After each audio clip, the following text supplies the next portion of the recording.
అందరికి ఎలా ఉన్నారు? ఇక్కడ చూడండి, నేను కాసరకాయలు చేస్తున్నాను అన్నమాట. ఈ మధ్యాహ్నం వీడియో పెట్టాను కదా, చూడండి. ఇవి కానీ లేట్ అయినాయి అనుకో ఇలా పుట్టలు పగిలిపోతాయి అన్నమాట. మనం తెచ్చుకున్న రోజే చేసుకోవాలి. ఇలా క్లీన్ చేసుకొని ఎలా చేయాలో విధానం చూపిస్తాను. ఫస్ట్ ఇలా పెన్నం పెట్టేసి ఇది శుభ్రం చేసుకున్న తర్వాత ఇలా వేసి ఫస్ట్ వేయించుకోవాలన్నమాట.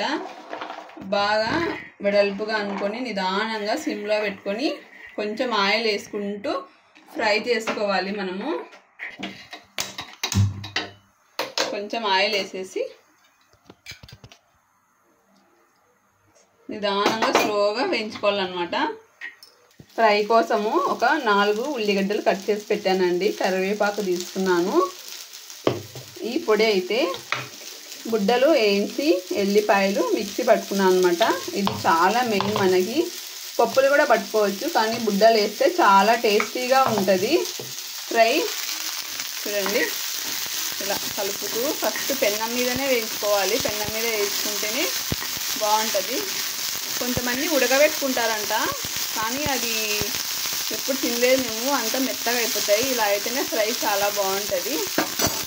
చూడండి, ఇలా బాగా ఫ్రై చేసుకోవాలి.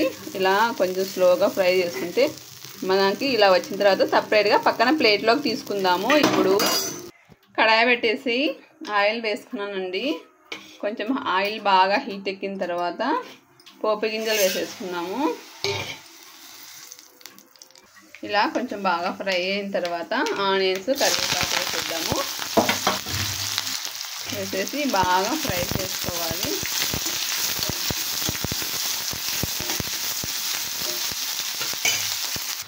చూడండి, ఇలా ఫ్రై అయిన తర్వాత చిన్న టమాటాలు 2 వేసుకొని ఇవి కూడా బాగా మగ్గనివ్వాలి.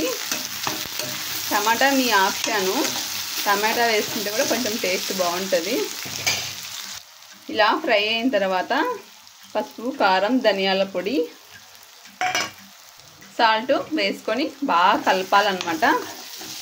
బాగా మగ్గాలి. ఇది కూడా ఇలా ఫ్రై చేసుకోవాలి.